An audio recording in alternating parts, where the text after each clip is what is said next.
Good morning दोस्तों, स्वागत है आपको अपने यूट्यूब चैनल आदर्श स्टडी पॉइंट में। तो आज के इस वीडियो में हम क्लास 10th के चैप्टर नंबर 2 बहुपद लेकर आए हैं। बहुपद के बारे में हम एक और वीडियो अपलोड किए थे। उस वीडियो में हम केवल इतना बताए थे कि बहुपद का पहचान कैसे होगा। आप कैसे जानिएगा कि कोई भी बीजीय व्यंजक हैं जो बहुपद कैसे हैं, तो उसके बारे में थोड़ा सा और आप लोगों को बता देते हैं।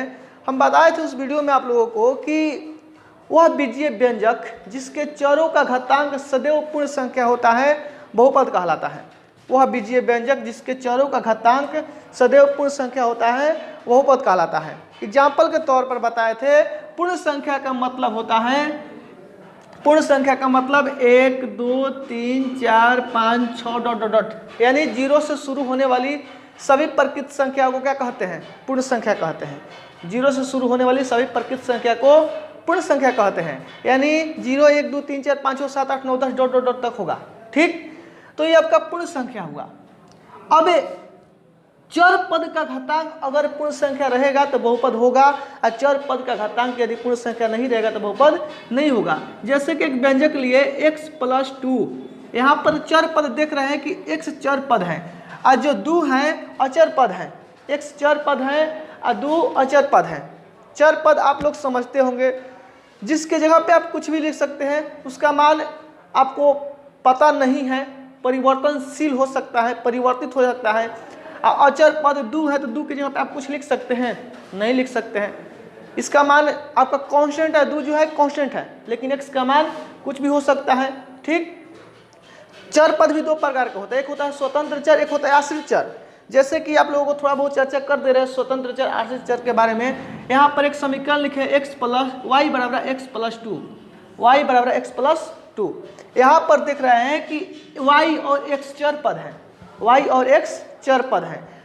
इसमें स्वतंत्र चर कौन है, आश्रित चर कौन है? y और x चर पद है। जो क्या है, अचर पद है, कांस्टेंट है। 2 अचर पद है, कांस्टेंट है, और इसमें y या x चर पद है। चर पद ABCD में कुछ भी ले लीजिए, अगर समीकरण में देता है तो उससे बोलिए चर पद है। ठीक है, कि जनरली समझने के लिए। इसमें स्वतंत्र चर आश्रित चर कौन है, तो आपको समझना पड़ेगा कि x के जगह पर हम जो चाहे वो लिख सकते हैं। x के जगह पर जो चाहे लिख सकते हैं, लेकिन y का जो मान होगा, y का मान होगा, x के मान पर डिपेंड करता है कि x का मान कितना होगा तो y का मान कितना होगा। जब तक x का मान हमें पता नहीं चलेगा, हम y के मान नहीं निकाल सकते।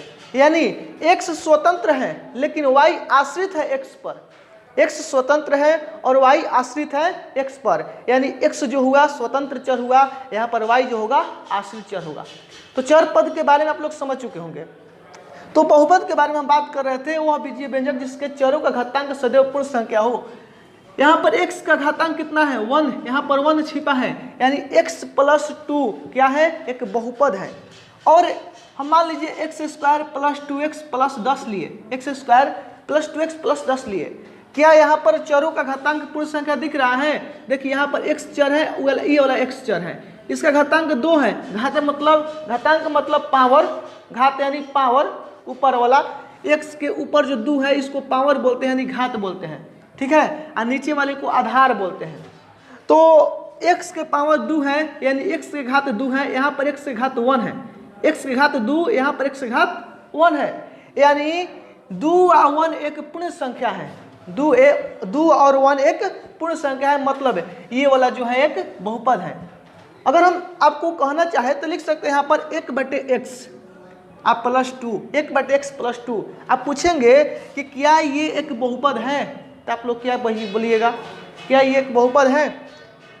तो ये एक बहुपद नहीं है। क्यों नहीं है? क्योंकि हम पिछले वीडियो में कैलकुलेशन के वीडियो जो डाले थे उसमें बताए थे कि यदि 1/x रहता है तो x को ऊपर ले जाएंगे तो x इन्वर्स में चला जाता है +2। आई x से घात माइनस हो गया, -1, x से घात -1 हो गया। अब -1 एक पूर्ण संख्या नहीं है, अतः ये जो समीकरण लिखे हैं ये एक बहुपद नहीं है। अब हम लिखना चाहे √x + 2, क्या ये एक बहुपद है? तो ये एक बहुपद नहीं है। क्यों नहीं है? क्योंकि का मतलब होता है x के पावर 1/2 प्लस 2। यहाँ पर देख रहे हैं कि x के पावर में 1/2 हो गया, अब प्लस 2 है, तो x के पावर में 1/2, क्या 1/2 जो है एक पूर्ण संख्या है? नहीं, 1/2 एक पूर्ण संख्या नहीं है, अतः ये समीकरण जो हुआ बहुपद नहीं है। ठीक, अब हम और एक एग्जाम्पल लेना चाहेंगे, √2x + 10, क्या ये एक बहुपद है? क्या ये जो समीकरण लिखे हैं, ये जो बीजीय व्यंजक लिखे हैं, एक बहुपद है? तो हाँ, ये एक बहुपद है, क्योंकि हमें बोले हैं चरों का घातांक होना चाहिए केवल पूर्ण संख्या। अचर पद के बारे में हम चर्चा नहीं किए हैं। यहाँ पर देख रहे हैं कि 2 रूट में है, x स्वतंत्र है, x यहाँ पर x रूट में नहीं है, 2 रूट में है, x के पावर में 1 है, x के पावर में 1 छिपा है, यहाँ पर 1 छिपा है, यानी x के पावर 1 है, 1 जो है एक पूर्ण संख्या है, इसलिए ये एक बहुपद है। ठीक, उम्मीद करते हैं बहुपद पहचान जाइएगा आसानी से, बहुत अच्छी तरीक़ा से आप पहचान सकते हैं बहुपद को इतना चीज़ बताने के बाद। ठीक, अब चैप्टर नंबर 1 बहुपद को हम शुरू से एकदम आपको 0 लेवल से स्टार्ट करना चाहते हैं, जो आपको हर चीज़ समझ में आए, जो आप 9th क्लास में चीज़ें नहीं समझ पाए, अब आप उस चीज़ों को समझिए। चलिए इसको पहले साफ कर देते हैं।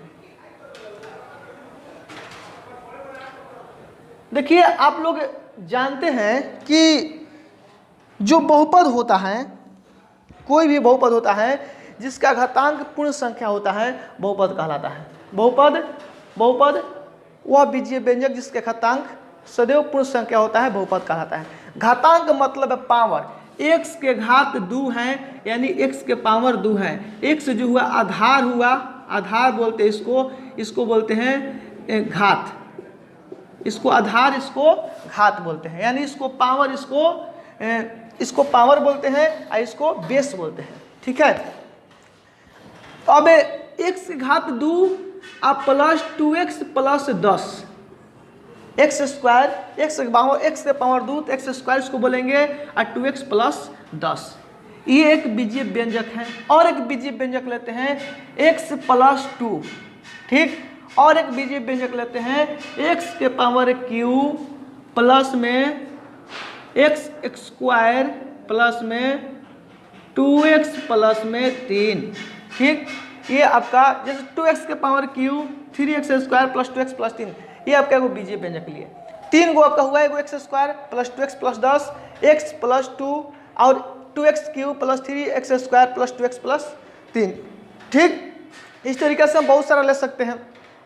हम कहना क्या चाहते हैं, समझाना क्या चाहते हैं कि बहुपद का सबसे अधिक घात, मतलब बहुपद का घात कितना है, पूछता है एग्जाम में कि जो बहुपद दिया गया है इसका घातांक कितना है, डिग्री कितना है, घातांक कितना है। ठीक है, तो बहुपद का घातांक, इस बहुपद में सबसे x का चर पद का सबसे अधिकतम घात बहुपद का घातांक कहलाता है। इस बहुपद में x का मतलब चर पद का, चर पद कुछ भी हो आपका, x हो या a हो या b हो या u हो या v हो, कुछ भी हो सकता है, y हो सकता है, कुछ भी हो सकता है। एग्जाम्पल के तौर पर लिख सकते हैं x के जगह पे u square plus 2u plus 10, यहाँ पर हो सकता है u प्लस 2, यहाँ पर 2u³ plus 3u square plus 2u plus 3 हो सकता है। ठीक, इस तरीके से हो सकता है। u की जगह पे आपका z भी हो सकता है, u की जगह पे y भी हो सकता है, कुछ भी हो सकता है। तो क्या कहलाएगा, चर पद कहलाएगा।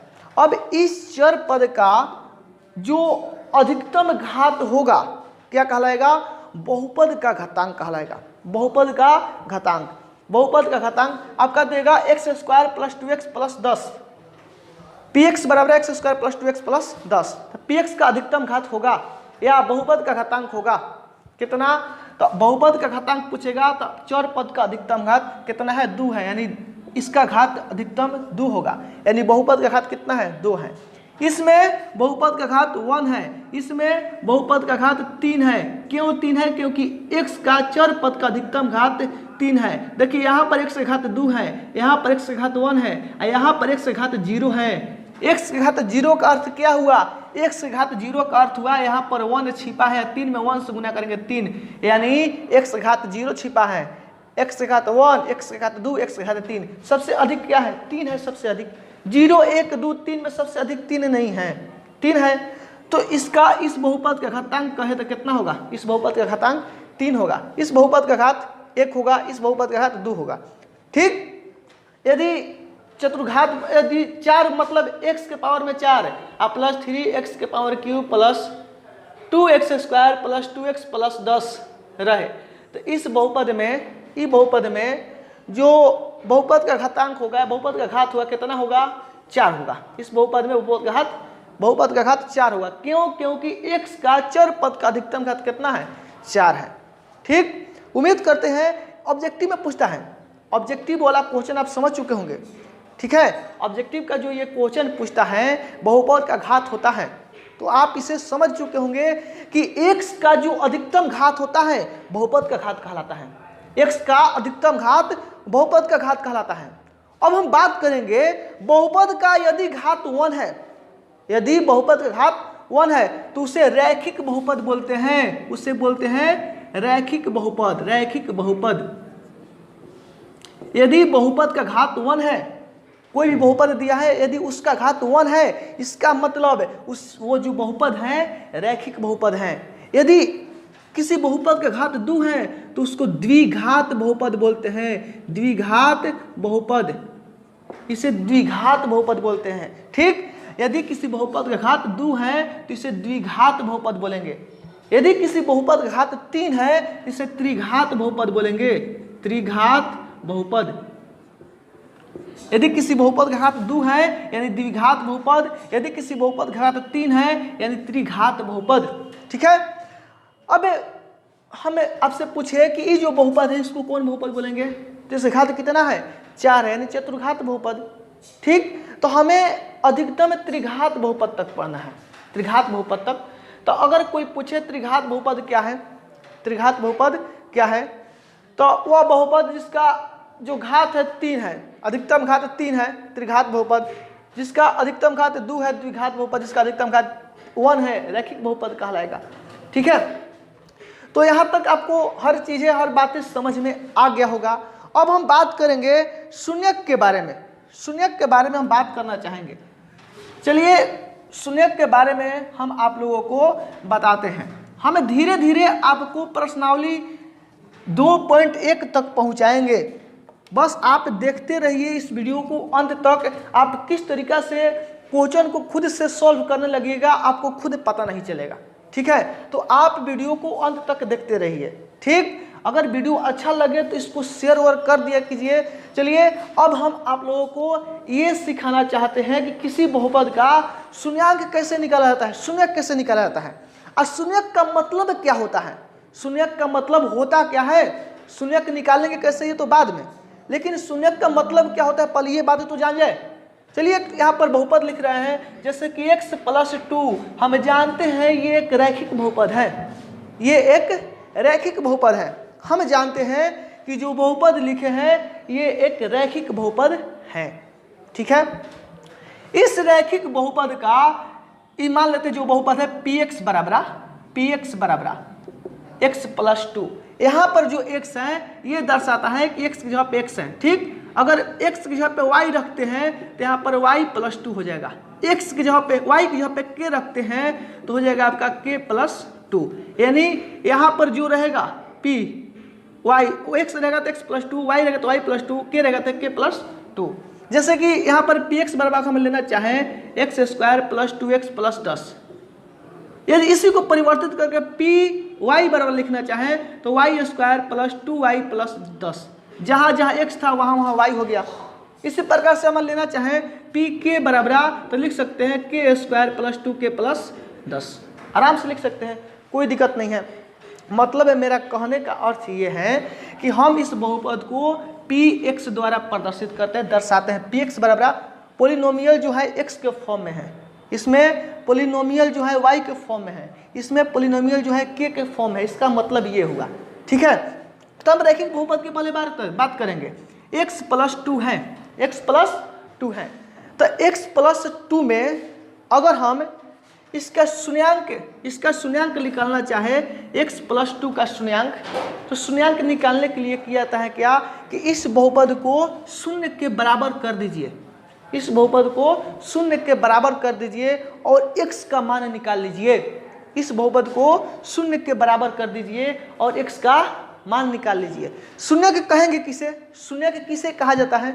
आखिर शून्य हम किसे कहेंगे? तो x का वह मान जो पूरा बहुपद को शून्य के बराबर कर देता है शून्य कहलाता है।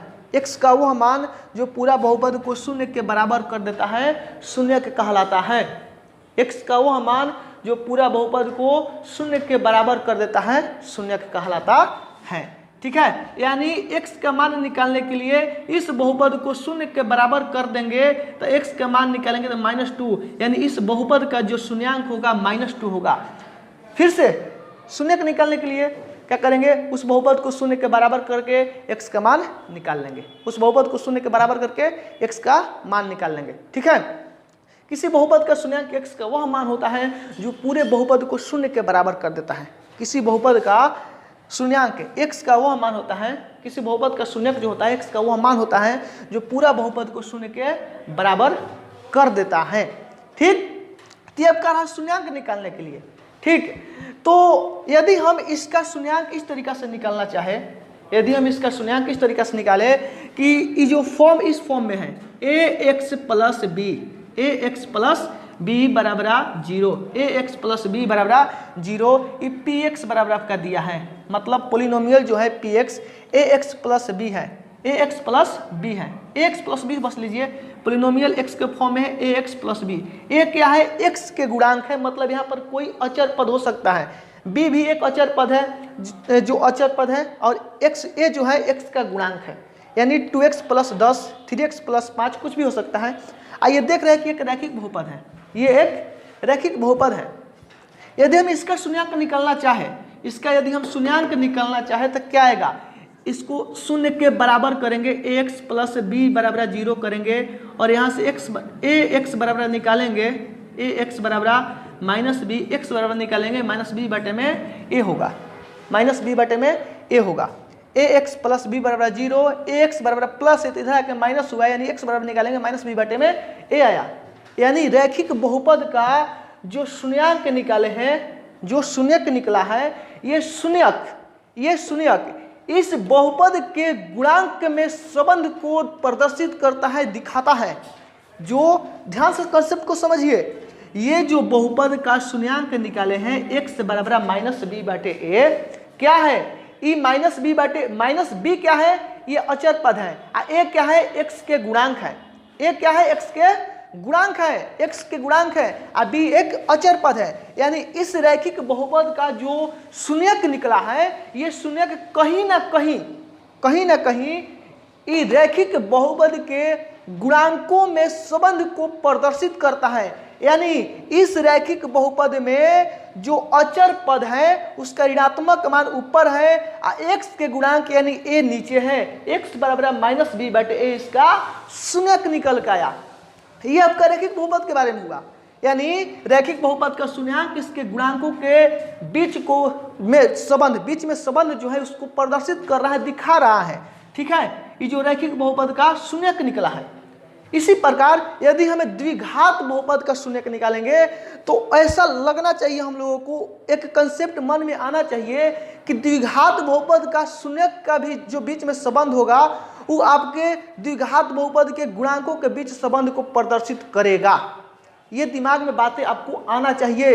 ये जो रैखिक बहुपद का शून्यक निकाल है x बराबर -b बटे a, ये क्या कर रहा है? इस रैखिक बहुपद के गुणांकों में संबंध को प्रदर्शित कर रहा है, दिखा रहा है। यानी x के गुणांक a है और b अचर पद है और शून्यक निकाले हैं तो -b बटे a आया है, -b बटे a आया है। मतलब कहीं ना कहीं ये आपको इसके गुणांक के बीच संबंध को प्रदर्शित कर रहा है। मतलब जो रैखिक बहुपद का शून्यक निकाले हैं, शून्यक और रैखिक बहुपद के गुणांक के बीच संबंध को दर्शा रहा है। यहाँ पर भी देख लीजिए, जो -2 बटे में 1 आया है, -2 क्या है?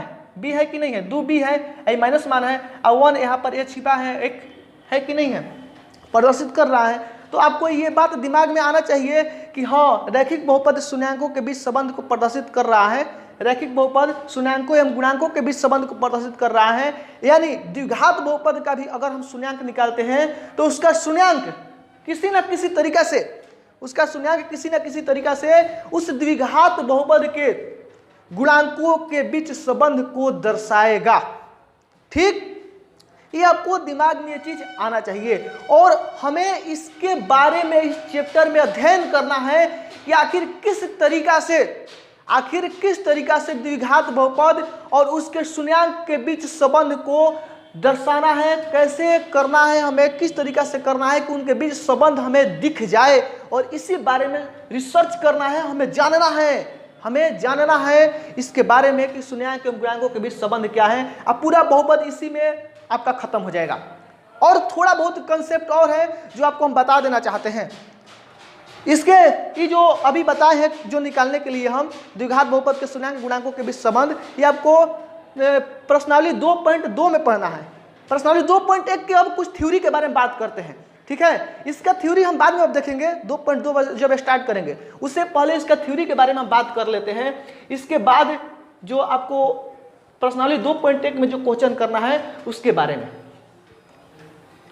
चलिए हम आप लोगों को ये बताना चाहते हैं कि जो बहुपद हैं, कोई भी बहुपद है, रैखिक बहुपद हो या द्विघात बहुपद हो या त्रिघात बहुपद हो, बहुपद का ज्यामितीय निरूपण कैसे करते हैं। यानी शून्यांक निकालते हैं और शून्यांक के बाद इसका ज्यामितीय निरूपण भी किया जाता है, यानी इसे ग्राफ पर प्रदर्शित किया जाता है, ग्राफ पर दर्शाया जाता है। किस तरीके से दर्शाया जाता है चलिए यहाँ पर देखते हैं। आप 9th क्लास में सीख चुके हैं। आप 9th क्लास में रैखिक बहुपद का आलेख खींचना, आलेख जो आप ग्राफ पर खींचते थे इस तरीके से x अक्ष y अक्ष मानकर किसी रैखिक बहुपद का आलेख खींचते थे, जो वो आप 9th क्लास में सीख चुके हैं। जैसे कि यहाँ पर एक y बराबर 2x प्लस 10 लेते हैं, y बराबर 2x प्लस 10 लेते हैं और इसका ग्राफ खींचने के लिए कहे, ज्यामितीय निरूपण के बारे में बात कर रहे हैं हम, बहुपद के ज्यामितीय निरूपण के बारे में। ठीक, हम एक रैखिक बहुपद लिए हैं y बराबर 2x प्लस 10, इसका ज्यामितीय निरूपण करना चाहते हैं। तो सबसे पहले क्या करते हैं, x और y का मान निकाल लेते हैं।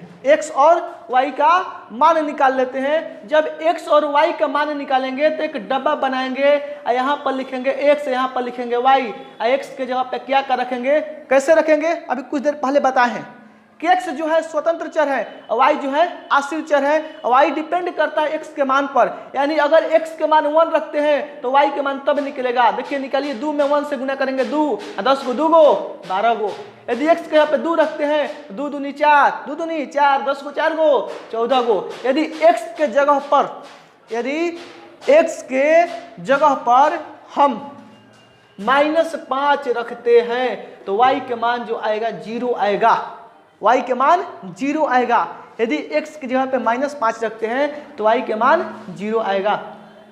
आप यहाँ से कुछ चीज़ें समझ रहे हैं, जो -5 हम रखे हैं इसके बारे में कुछ दिमाग में चीज़ें आ रही हैं क्या, चलिए हम आप लोगों को बताते हैं। क्या हमें यहाँ पर -5 रखे हैं तो y के मान 0 आ गया, यानी हम कुछ देर पहले बताए हैं कि किसी बहुपद का शून्यक x का वह मान होता है जो पूरे बहुपद को शून्य के बराबर कर देता है, उस बहुपद का शून्यांक कहलाता है। यहाँ पर देख रहे हैं कि x के जगह पर यदि -5 रखते हैं तो y के मान 0 आ जाता है। अगर x की जगह पे -5 रखते हैं तो y के मान 0 आ जाता है, यानी -5 जो है इस बहुपद का क्या है, शून्यक है। इस बहुपद का शून्यक -5 है। निकाल के आप देख सकते हैं। देखिए 2x प्लस 10, शून्यक निकालने के लिए इसको 0 के बराबर करेंगे। 2x बराबर निकालेंगे -10, x बराबर निकालेंगे -10 बटे 2 बचे 10x बराबर -5। देखिए आया कि नहीं आया, आया ना। तो यही चीज़ें आपको समझना है। आप किसी भी तरीका से निकाल सकते हैं, तरीका कुछ भी हो सकता है, बस आपको समझ जाना है आखिर कंसेप्ट क्या है, आपको समझना है। ठीक, तो आई बराबर आप डब्बा बना लिए, हम x y का मान निकाल लिए। अब इसको ज्यामितीय निरूपण करते हैं, यानी ग्राफ पर प्रदर्शित करते हैं। ग्राफ कैसा मिलता है हमें, इस जो बहुपद लिखे इस बहुपद का ग्राफ कैसा मिलता है, आलेख खींचते हैं। चलिए तो हमें ग्राफ का कॉपी तो नहीं है यहाँ पर, चलिए इस पर खींचते हैं। ध्यान दीजिएगा, समझने की कोशिश कीजिएगा, थोड़ा बहुत इधर उधर हो सकता है तो आप एडजस्ट कीजिएगा। चलिए यहाँ पर 1 2 3 4 अधिकतम 5 है, 14 है जी, 12 14 हो गया है। इसको कम कर दिया जाएगा, इसको कम कर दे रहे हैं। यदि x की जगह पे 4 लेंगे, नहीं माइनस से 2 ले लगा, -2 लीजिए तो क्या हो जाएगा, 2 दूनी 4, यहाँ पर 6 आएगा। यहाँ पर -3 लीजिए तो 3 दूनी 6, यहाँ पर 4 आएगा। ठीक, समझ लीजिए, यदि 2 रखेंगे तो 2 दूनी 4, -4 हो गया। 10 में से 4 घटाएंगे 6 आएगा। यहाँ पर 3 दूनी 6, -6 हुआ, 10 में से 6 घटाएंगे 4 आएगा। ठीक है, अब चलिए खींच देते हैं। अधिकतम कितना तक, 5 तक, 6 तक है। 1 2 3 4 5 और ये हुआ 6। ऊपर जाएंगे तो 1 2 3 4 5, ये आपका 6। इधर भी 1 2 3 4 5, ये आपका 6। इधर नीचे खींचना चाहेंगे, आपका होगा 1 2 3 4 5 6। अब चलिए खींचिए, x का मान -2 है तो x का मान -2, 1 है 2 है 3 है 4 है 5 है 6 है। 1 2 3 4 5 6, -1 -2 -3 -4 -5 -6, ये आपका -1 -2 -3 -4 -5 -6। ठीक, अब चलिए बैठा देते हैं। x का मान -2 है, y का मान 6 है, तो x का मान -2 यहाँ पर है, y का मान 6 यहाँ पर है, मतलब ये वाला होगा, ये वाला बिंदु होगा। x के मान -3, y के मान 4 है, x के मान -3 यहाँ पर, y के मान 4 यहाँ पर, ये वाला होगा। x के मान -5, y के मान 0, x के मान -5, y के मान 0, मतलब ये वाला। x के मान -5, y के मान 0, यही है, 0 पे 0 ये वाला होता है, यानी ये वाला बिंदु होगा। चलिए इस तीनों बिंदु को मिलाते हैं, तो इस बिंदु को मिलाने के बाद हमें क्या प्राप्त हुआ, हम देख रहे हैं कि एक सरल रेखा प्राप्त होता है, एक सरल रेखा प्राप्त होता है।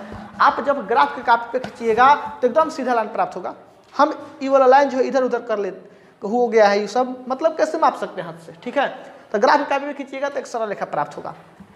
तो इससे हमें पता क्या चलता है, हमें इससे क्या पता लगा सकते हैं, तो हम देख रहे हैं कि जो बहुपद का शून्यांक है -5 पे 0, जो बहुपद का शून्यांक है -5 पे 0, ये x अक्ष पर है, ये x अक्ष पर है और x अक्ष का ग्राफ है, इस बहुपद का ग्राफ, ये जो एक सरल रेखा प्राप्त हुआ है x अक्ष को एक बिंदु पर काट रही है, और जो बिंदु पर काट रही है वही बिंदु इस बहुपद का शून्यांक है। ये बात को ध्यान से पहले समझिए, समझने की कोशिश कीजिए। ये जो रैखिक बहुपद का ग्राफ खींचे हैं, रैखिक बहुपद का जो हम ग्राफ खींचे हैं, इस बहुपद का ग्राफ x अक्ष को देख रहे हैं हम कि यहाँ पर काट रही है, x अक्ष को यहाँ पर काट रही है। आई जिस बिंदु पर काट रही है वो बिंदु इस बहुपद का शून्यांक है। इससे हमें क्या पता लगता है कि किसी रैखिक बहुपद का ग्राफ x अक्ष के जितने बिंदु पर प्रतिच्छेद करती है उस बहुपद का क्या कहलाता है, वो शून्यक होता है।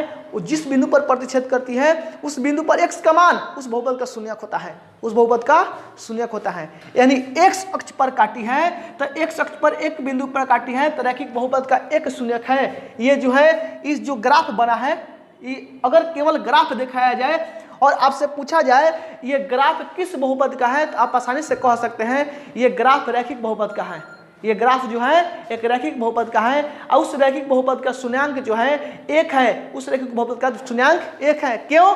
क्योंकि ये जो रेखा ग्राफ बना है x अक्ष के एक बिंदु पर काट रही है और जिस बिंदु पर काट रही है वो बिंदु ही, उस बिंदु का मान ही क्या है, उस बहुपद का शून्यांक है। इसी प्रकार यदि आप द्विघात बहुपद का भी निकालना चाहेंगे, द्विघात बहुपद का भी ग्राफ बनाना चाहेंगे तो उसमें जो ग्राफ बनेगा परवलयाकार बनेगा, ग्राफ परवलयाकार बनेगा, इस तरह से बनेगा या इस तरह से बनेगा, इस तरह से बनेगा। आप बनाकर देख सकते हैं। इसी तरह से ले लीजिएगा y बराबर कोई भी समीकरण ले लीजिएगा, y बराबर 2x² + 3x + 10, ये आप समीकरण ले सकते हैं और इसमें x का मान रख के y का मान निकाल के आप ग्राफ बनाइएगा तो एक परवलयाकार आएगा। द्विघात बहुपद का ग्राफ, द्विघात बहुपद का ग्राफ एक परवलयाकार आएगा। इसी प्रकार त्रिघात बहुपद का भी लिख सकते हैं। त्रिघात बहुपद लीजिएगा तो इस तरह से आएगा, इस तरह से आएगा आपका ग्राफ। ठीक, तो हम आपको ये कहना चाहते हैं, आपसे ये कहना चाहते हैं कि जो किसी बहुपद का जो ग्राफ होता है, किसी बहुपद का ग्राफ x अक्ष के जितने बिंदुओं पर प्रतिच्छेद करती हैं उस बहुपद के उतने ही शून्यांक होते हैं। किसी बहुपद का ग्राफ x अक्ष के जितने बिंदुओं पर काटती हैं, प्रतिच्छेद करती हैं, उस बहुपद के उतने ही शून्यांक होते हैं। किसी बहुपद का ग्राफ x अक्ष के जितने बिंदुओं पर प्रतिच्छेद करती हैं, काटती हैं, उस बहुपद के उतने ही शून्यांक होते हैं। उम्मीद करते हैं सारी बातें समझ में आया होगा। इस चीज़ के उपयोग करके आप प्रश्नावली 2.1 के सारे क्वेश्चन को बना सकते हैं। जैसे कि एक एग्जांपल देना चाहेंगे, ये एक हम ग्राफ खींचे हैं। ये ग्राफ देखकर क्या लग रहा है, इस ग्राफ के कितने शून्यांक होंगे? ये किसी बहुपद का ग्राफ है। ये ग्राफ को देखने पर लग रहा है कि इस तरह का ग्राफ है। किस बहुपद का ग्राफ है? त्रिघात बहुपद का ग्राफ है। देख रहे हैं कि जो बहुपद जो ग्राफ खींचे हैं एक शक्ति वाला है। इसके 1, 2, 3 बिंदु पर काटा है, यानी जो बहुपद होगा उस बहुपद का जो शून्यांक होगा 3 गो होगा। उस बहुपद का शून्यांक 3 गो होगा। यदि एक इस तरह से ग्राफ कीजिए, इस तरह से आप पूछिए किस बहुपद का ग्राफ है, तो कहिए कि द्विघात बहुपद का ग्राफ है, क्योंकि इस तरह के हैं। और इस बहुपद का शून्यांक कितने हैं, तो देखिए कि एक शख्स कितने बिंदुओं पर काटा है, तो 1, 2, यानी इस बहुपद का शून्यांक कितना होगा? 2 गो होगा। यानी द्विघात बहुपद का अधिकतम घात 2 गो, त्रिघात बहुपद का अधिकतम घात 3 गो, और रैखिक बहुपद का अधिकतम घात 1 होता है। एक द्विघात बहुपद का अधिकतम घात 2, त्रिघात बहुपद का अधिकतम घात 3, रैखिक बहुपद का अधिकतम घात 1 होता है। द्विघात बहुपद का अधिकतम घात 2, 1 भी हो सकता है, कोई भी नहीं हो सकता है। सॉरी, शून्यांक बोलना चाहते हैं हम। अधिकतम घात तो है ही। द्विघात बहुपद का शून्यांक अधिकतम जो शून्यांक निकाला जा सकता है 2 गो निकाला जा सकता है। यानी द्विघात बहुपद का शून्यांक जो होगा 2 गो, त्रिघात बहुपद का शून्यांक 3 गो, अधिकतम रैखिक बहुपद का जो शून्यांक होगा 1 गो होगा। ठीक। और शून्यांक 1, 2 से कम भी हो सकता है, त्रिघात बहुपद का 3 से कम भी हो सकता है, लेकिन अधिक नहीं होगा। ठीक। उम्मीद करते हैं सारी बातें आपको समझ में आया होगा। ठीक है, धन्यवाद, मिलते हैं अगले वीडियो में।